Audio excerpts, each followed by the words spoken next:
Bismillahirrahmanirrahim. Assalamualaikum warahmatullahi wabarakatuh. Okay, ini video untuk pelajar-pelajar yang tak dapat join Google Meet pada kelas Jumaat 21 Mei, yang mana kita akan ulang kaji berkenaan dengan 5 jenis air. Okay, so benda yang pertama, pelajar-pelajar perlu buka buku teks. Ambil buku teks awak, buka muka surat 10. Muka surat 10.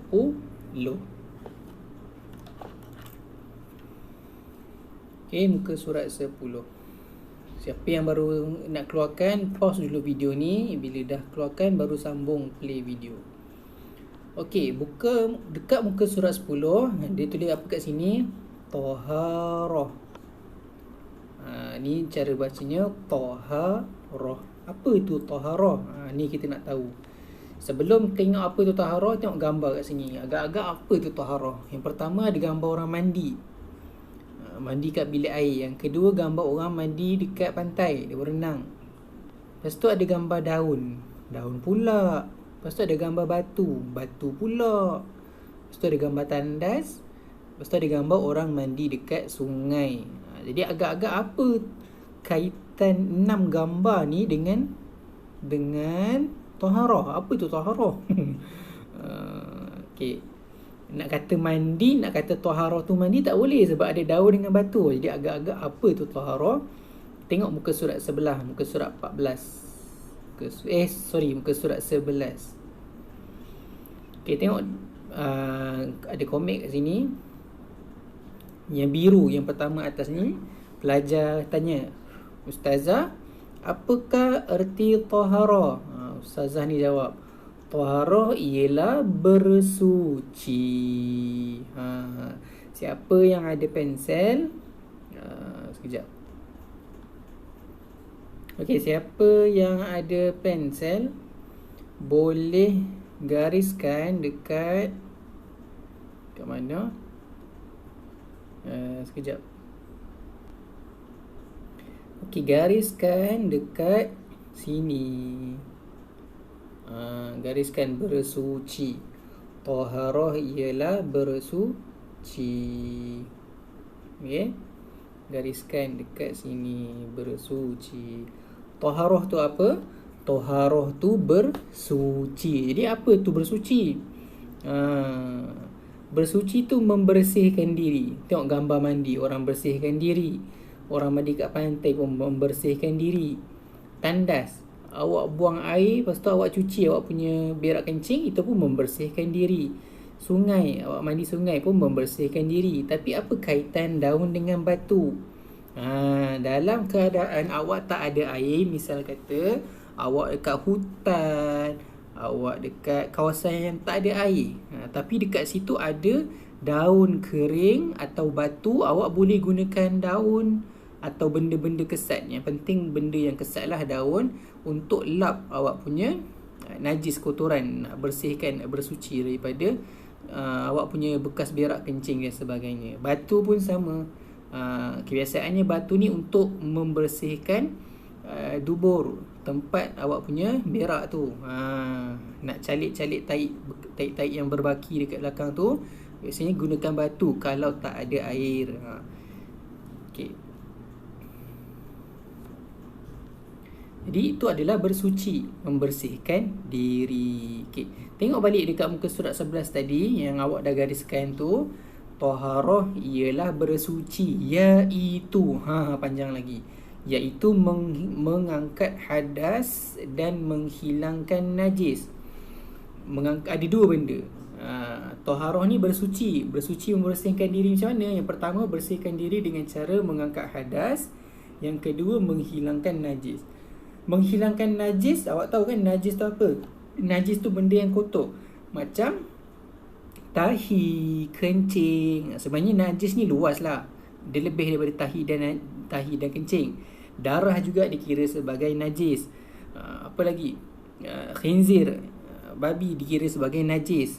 Arak dikira sebagai najis. Nanti tahun 2 awak akan belajar lebih banyak lagi tentang najis. Okay. tu menghilangkan najis. Yang lagi satu tu mengangkat hadas. Apa tu mengangkat hadas?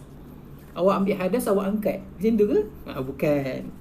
Mengangkat hadas maksudnya ialah mengangkat hadas. Macam ni kita nak terangkan ya. Mudah cerita, mengangkat hadas ni ada dua. Berwuduk atau mandi wajib. Berwuduk mengangkat hadas kecil, mandi wajib tu pula mengangkat hadas besar. Awak mesti tahu berwuduk tu apa kan? Bila nak solat awak ambil wuduk. Jadi perbuatan awak ambil wuduk tu dikira sebagai mengangkat hadas kecil. Mandi wajib tu apa? Mandi wajib tu awak akan belajar fiqh tahun 2 nanti. Tapi kalau awak nak tahu, dia satu ibadah. Satu keadaan di mana awak kena melakukan mandi wajib tersebut. Kalau awak tak mandi wajib, awak tak boleh nak melakukan ibadah. Tak boleh nak solat, tak boleh nak baca Al-Quran. Jadi ada syarat-syarat keadaan tertentu untuk awak mandi wajib. Tapi kita tak ceritalah. Nanti tahun depan, tahun 2 baru awak belajar mandi wajib. Tapi setakat ni wuduk awak tahu kan? Wuduk, ambil wuduk, nak solat ambil wuduk kan? Jadi perbuatan ambil wuduk tu dikira mengangkat hadas kecil. Kalau wuduk awak batal, awak terkentut, bermaksud awak berada dalam keadaan berhadas. Awak dalam keadaan berhadas. Bila awak dalam keadaan berhadas, awak dikira nak kata kotor tu kotor syar'i. Ada benda yang awak tak boleh buat kalau awak tak ada wuduk. Itu maksud saya. Okay? Berbeza dengan najis. Kalau contoh najis, ada tai dekat baju kita, kita nampak, itu najis, itu kotor, kekotoran yang kita boleh nampak. Tapi kalau hadas ni, dia kotor yang kita tak boleh nampak. Maksudnya kalau awak tak ada wuduk, awak tak boleh nak solat. Jadi kalau awak kena ambil wuduk dulu, angkat hadas kecil tu dulu, buang hadas kecil tu dulu, baru boleh solat. Ambil wuduk dulu, baru boleh pegang Al-Quran. Ambil wuduk dulu, baru boleh tawaf dekat Kaabah. Kalau siapa yang pergi haji lah. Okey, itu mengangkat hadas dan menghilangkan najis. Jadi taharah ialah bersuci. Taharah bersuci, membersihkan diri. Bersuci ni macam mana? Dua. Mengangkat hadas, menghilangkan najis. Next kat bawah, apakah tujuan kita bersuci, Ustazah? Tujuannya ialah untuk yang pertama solat, membawa Al-Quran, tawaf. Jadi orang yang bersuci, orang yang ambil wuduk, dia tujuan dia antaranya bila dia ambil wuduk dia boleh solat. Bila dia ambil wuduk dia boleh pegang, bawa Al-Quran, Al-Quran yang tak ada terjemahan. Dia boleh tawaf dekat Kaabah. Okay. Hukum taharah. Taharah ialah, hukum taharah adalah wajib. Kita wajib membersihkan diri, menyucikan diri. Wajib menjaga kebersihan diri. Bila nak solat, wajib ambil wuduk. Bila nak pegang Al-Quran, wajib berwuduk. Firman Allah, innallaha yuhibbut tawwabina wa yuhibbul mutatahhirin. Sesungguhnya Allah mengasihi orang-orang yang banyak bertaubat dan mengasihi orang-orang yang sentiasa menyucikan diri. Jadi kalau kita jaga kebersihan, kita bersuci, Allah mengasihi kita. Allah sayang kat kita, insya-Allah.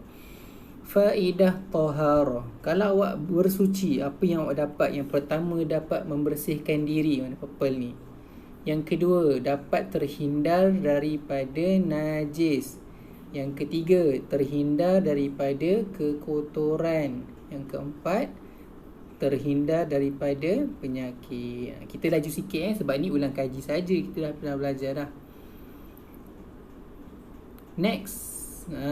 Nak bersuci tadi, kita tengok gambar bersuci tadi, ada yang mandi, ada yang pakai batu, ada yang pakai daun kan.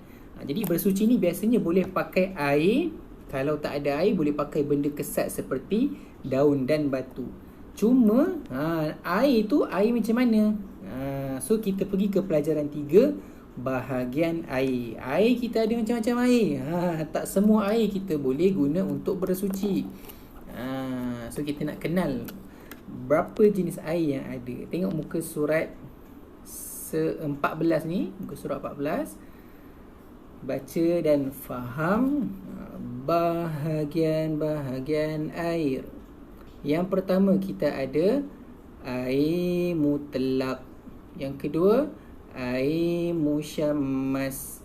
Yang ketiga air musta'mal. Yang keempat air mutanajjis. Yang kelima air muqayyad. Ingat lagi ke apa tu air mutlak? Air mutlak ialah air yang suci. Maksudnya air tu bersih, lagi menyucikan. Air tu lagi boleh guna untuk berwuduk. Tu maksud suci, lagi menyucikan, bersih dan boleh guna untuk wuduk. Apa contoh air mutlak? Tengok muka surat 15. Ada 8 contoh air mata air. Air yang keluar daripada celah-celah batu, bawah tanah. Biasanya ada dekat bukit-bukit, dekat gunung-gunung tu lah. Yang kedua, air laut, boleh guna untuk wuduk. Yang ketiga, air sungai, boleh guna untuk wuduk.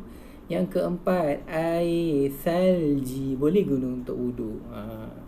Tapi pastikan salji yang diambil tu salji yang diyakini bersih lah. Kalau contohlah awak kat Korea, awak pernah nampak ada anjing golek-golek kat salji tu, jangan ambil salji kat situ, ambil salji tempat lain. Salji yang tinggi-tinggi sikit ke, yang tidak dilalui oleh anjing sebagainya. Yang seterusnya, air hujan, boleh buat wuduk. Bukannya masa hujan lebat tu awak keluar pergi ambil wuduk, bukan. Awak tadah air hujan. Okey. Tapi tadah air hujan kena hati-hati.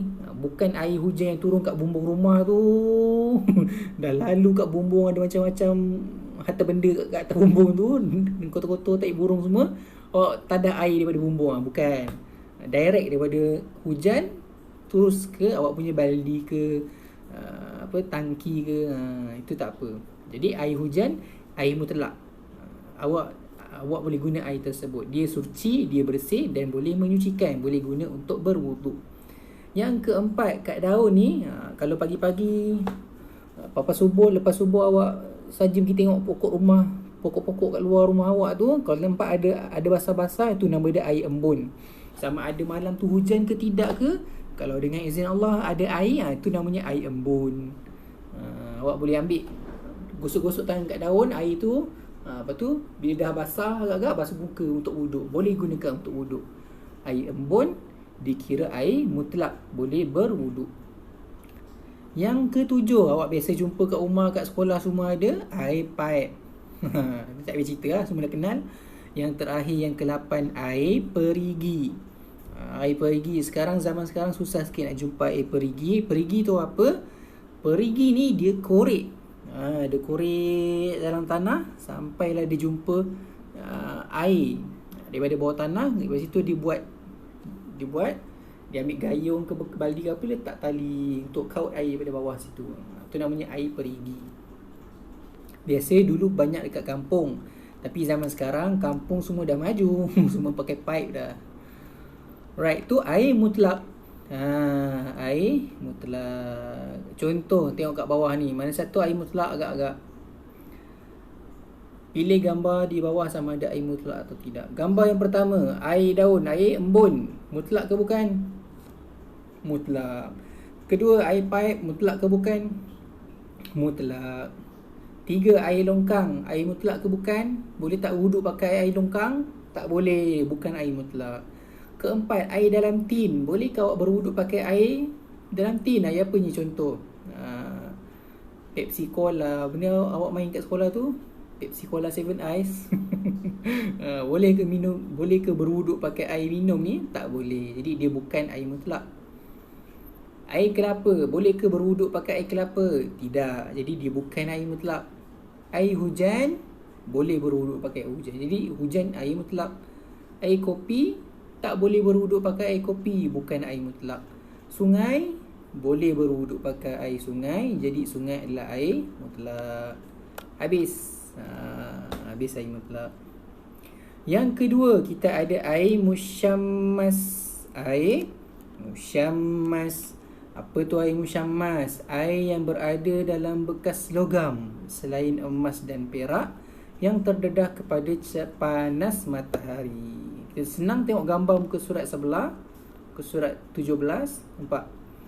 Air dalam bekas logam. Nampak ada air dalam bekas besi. Logam tu besi Air dalam bekas logam, dalam bekas besi. Saya tak boleh nak conteng.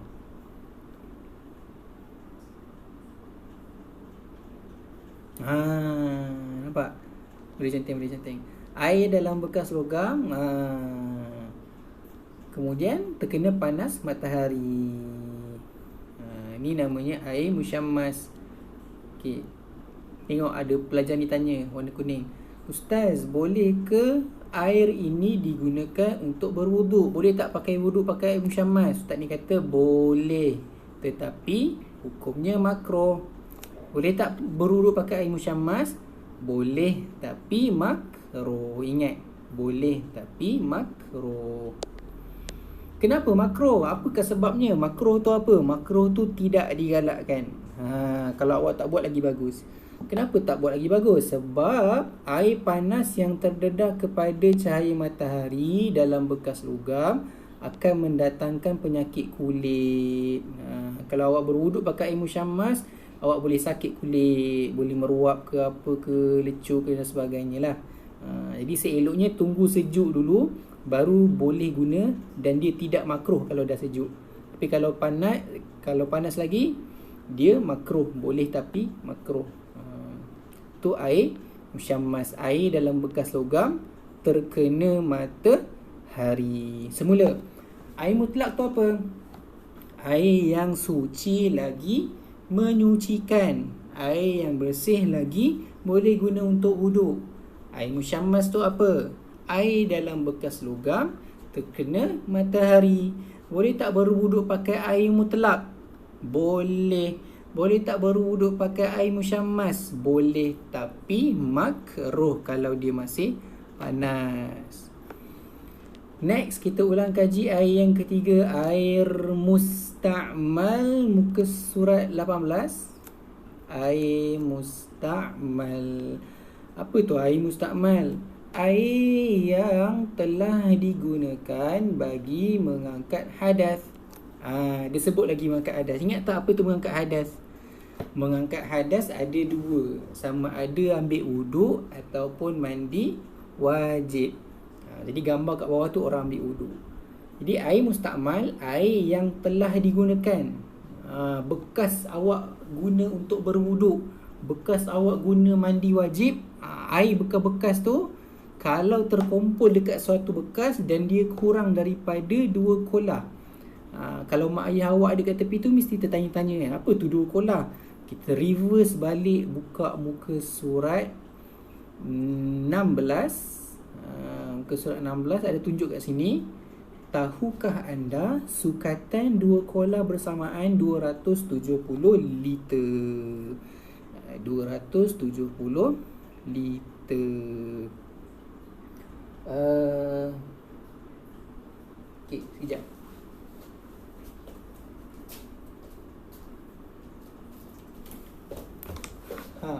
Kalau botol air besar, kat sini saya ada botol air besar. Botol air besar ni 1.5 liter. Besar ni 1.5 liter. Tapi 2 kolah 270. Maksudnya yang ini awak perlukan berapa botol ni nak dapatkan 270 liter. Banyaklah.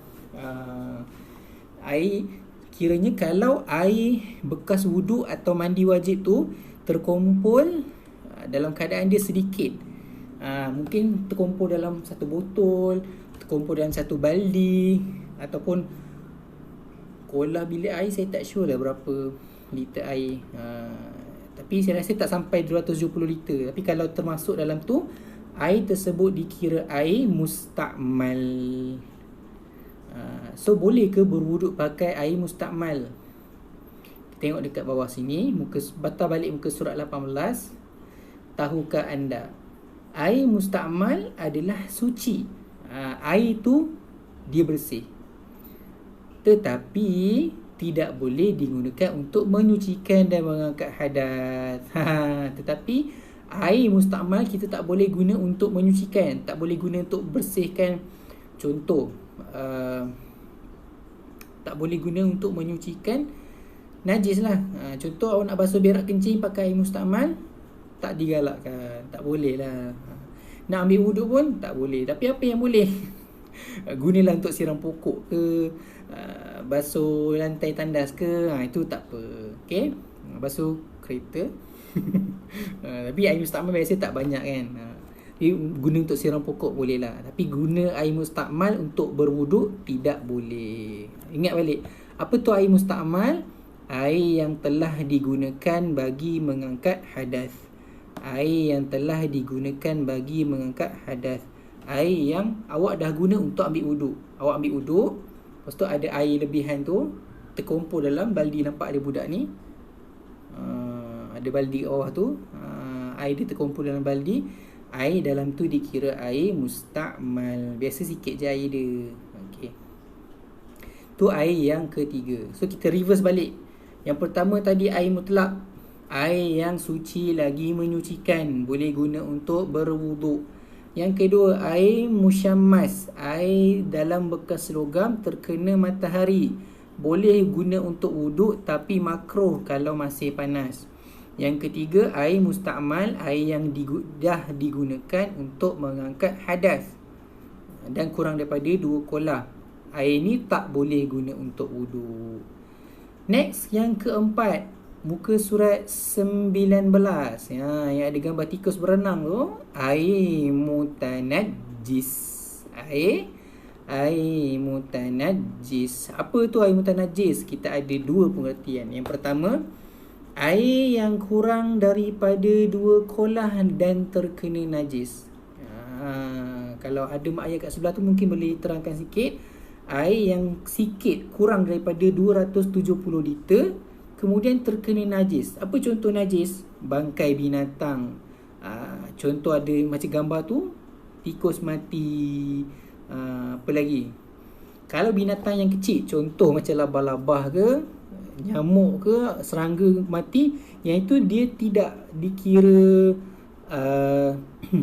macam mana kata, dia kira bangkai haiwan, dikira najis, tapi dia najis yang dimaafkan. Dia tidak dikira najis yang menyebabkan air tu menjadi mutanajis. Jadi kalau serangga-serangga kecil tak ada masalah. Tapi binatang yang besar, kucing ke kan, tiba-tiba terjatuh dalam tu, tak nak keluar, lemas mati, dah dikira air mutanajis kolah tu. Tikus, apa lagi? Okay. Ataupun misal kata ada rumah yang dia punya tandas dengan kolah air. Ada setengah orang dia ada kolah air, setengah orang dia tak ada kolah, dia shower je kan. Siapa yang rumah dia ada kolah barangkali, saya pernah lah pergi tengok kan, yang rumah dia tandas dia dekat dengan dia punya kolah. Jadi berkemungkinan mungkin air daripada mangkuk tandas terpercik ke, termasuk dalam kolah, so dikira air mutanajis juga. Jadi kena hati-hatilah kat situ kalau tandasnya sempit, supaya tidak merecik. Jadi air yang kurang daripada 270 liter, kurang daripada 2 kolah, terkena najis, dikira air mutanajis. Yang kedua, dia berkaitan dengan yang pertama. Yang pertama dia kata kalau air tu kurang daripada 2 kolah, terkena najis, maksudnya dia mutanajis. Jadi kalau dia lebih daripada 2 kolah, contoh air tasik. Air tasik besar kan, luas, lebih daripada 270 liter. Lepas tu ada kura-kura mati. Ada orang dia buang kura-kura, lama-lama kura-kura tu dah lama hidup, kura-kura tu mati kat tasik tu. Apa-apa binatang yang mati yang tidak disembelih, dia dikira bangkai, kecuali ikan dan belalang. Jadi kalau misal kata kura-kura ke, ikan mati dia tak dikira bangkai, tapi kura-kura lah, kura-kura mati bangkai. Apa lagi? Burung ke kan, tengah-tengah terbang, betul kena tembak, burung tu jatuh kat air, kat tasik tu, burung tu mati kat tasik tu, tak sempat sembelih, dikira bangkai. Jadi tasik tu tidak menjadi air mutanajis, ataupun sungai tidak menjadi air mutanajis, ataupun laut tidak menjadi air mutanajis. Melainkan yang kedua ni, air yang bercampur najis walaupun lebih 2 kolah. Macam tadi lah, tasik tu lebih daripada 270 liter, dah bercampur dengan najis, ada binatang mati dalam tu. Apabila berubah salah satu daripada 3 sifat, dia berubah warna, atau berubah bau, atau berubah rasa, barulah air tersebut jadi air mutanajis. Ataupun senang cerita sungai lah biasa kan, sungai kotor. Nampak sungai tu ada banyak sampah sarap. Kalau mungkinlah sungai yang bersih, kadang-kadang kita nampak seketul dua ketul sampah, air dia masih jernih. Air dia masih jernih, dia tidak dikira mutanajis. Tapi kalau air dia dah berubah coklat pekat ataupun mengeluarkan bau yang busyuk, kalau awak pegang dengan tangan pun rasa berminyak, rasa something wrong. Bukan air awak rasa. Jadi dia dikira air mutanajis, dan confirm lah mutanajis ni tidak boleh digunakan untuk berwudu. Next, muka surat 20. Ni contoh-contoh najis. Apa benda yang boleh dikira najis? Yang pertama, darah. Yang kedua, bangkai. Bangkai tu binatang yang matilah. Yang ketiga, benda yang keluar dari kubul atau dubur. Kubul tu alat kemaluan awak yang kencing tu. Dubur tu alat kemaluan awak yang berak tu. Yang keempat, arak. Minuman arak. Orang Islam tak boleh minum. Okay. Tapi kalau misal katalah ada jiran ke yang bukan Islam, dia minum arak, lepas tu arak dia tertumpah ke, terpelanting ke, dia terbaling botol masuk rumah kita, so kena bersihkan lah arak tu, sebab arak tu dikira najis. Bersihkan arak daripada lantai misal kata. Okay. Babi juga adalah sebagai najis. Anjing juga sebenarnya. Banyak lagi sebenarnya najis. Ini sikit je. Nanti tahun 2, tahun depan awak akan belajar lebih banyak najis. Okay, ini contoh-contoh najis. Kalau dia masuk dekat dalam air, menyebabkan air tu, contohlah belakang tu gambar air terjun kan. Air terjun bersih, tapi kalau ada banyak sangat najis sampai air terjun tu berubah bau atau berubah rasa atau berubah warna, dia jadi air mutanajis. Okay, tu air mutanajis. So kita dah belajar 4 jenis air yang tengok gambar air sungai kotor. Kita dah belajar 4 jenis air. Air mutlak, air suci lagi menyucikan, boleh guna untuk wuduk. Air musyammas, air dalam bekas logam terkena matahari, boleh guna untuk wuduk tapi makruh kalau masih panas. Yang ketiga, air mustakmal, air yang dah digunakan untuk mengangkat hadas, berwuduk atau mandi wajib, tak boleh guna untuk wuduk. Yang keempat, air bercampur najis, air mutanajis, confirm tak boleh guna untuk wuduk. Yang kelima, yang terakhir untuk hari ini, air muqayyad. Air muqayyad. Apa tu air muqayyad? Air yang suci tapi tidak menyucikan. Air yang suci tapi tidak menyucikan. Air tu suci, bersih. Awak boleh guna untuk minum, boleh guna untuk basuh baju, basuh tangan, basuh kereta, basuh macam-macam, tapi tidak menyucikan. Tak boleh guna untuk bersuci, basuh berak, kencing, mandi tak boleh, wuduk pun tak boleh. Contoh air muqayyad. Apa-apa air mutlak yang dah bercampur dengan sesuatu dikira air muqayyad senang cerita. Ataupun air tu memang semula jadi bukan air mutlak. Macam air kelapa. Air kelapa kita tak campur, memang ada dalam buah kan. Memang semula jadi air tu dalam buah kelapa, dan dia bukan kategori air mutlak. Air mutlak tadi ada 8 kan. Air kelapa dia tidak dikategori sebagai air mutlak. Air kelapa adalah air muqayyad. Yang kedua, air teh. Kalau tanya mak awak, macam nak buat air teh? Asalnya mak awak mungkin ambil air paip, ataupun air paip masuk ke dalam kowe dia panaskan, keluar jadi air panas. Lepas tu letak uncang, letak gula. So asalnya air paip juga. Air paip yang ditapis. Jadi asalnya air mutlak, bila campur dengan teh, campur dengan gula, dia jadi air muqayyad, jadi air teh. Jus oren pun sama juga. Mungkin ada yang pakai fresh kan, dia blender oren tu, dia perah oren. Siapa yang pakai cordial cordial dia ambil air apa? Mungkin air paip juga, masuk ke dalam kowe ke kuku ke, dah ditapis, ataupun air mineral. Mineral ni kira air mata air sebenarnya. Okay? Air mineral, air mutlak. Jadi bila dah campur dengan cordial, jadi air urin, jadi air muqayyad. So air mutlak campur sesuatu bahan, dia jadi air muqayyad lah. Dah tak boleh guna untuk wuduk. Macam tu juga dengan air kopi. Air asalnya air mutlak, campur dengan gula, campur dengan kopi, jadilah air kopi, jadi air muqayyad. Air dia bersih, kita boleh minum, tapi tak boleh guna untuk wuduk. tak boleh pakai air kopi untuk mandi, untuk basuh berak kencing, tak boleh, confirm lah tak boleh. Jadi itu ciri-ciri air muqayyad. Itu yang boleh kita makan, minum. Ini contoh lain pula yang tak boleh dimakan, tak boleh diminum, tapi masih lagi kita boleh guna. Dakwat cair. Dakwat, awak nak refill dakwat dalam pen, dia cair. Asalnya air campur dengan bahan-bahan kimia, nak menghasilkan warna tu. Jadi air dakwat tu bersih. Kalau terkena tangan awak, dia tak dikira najis. Wuduk awak tak batal dan sebagainya. Tapi boleh tak berwuduk pakai dakwat? Tak boleh.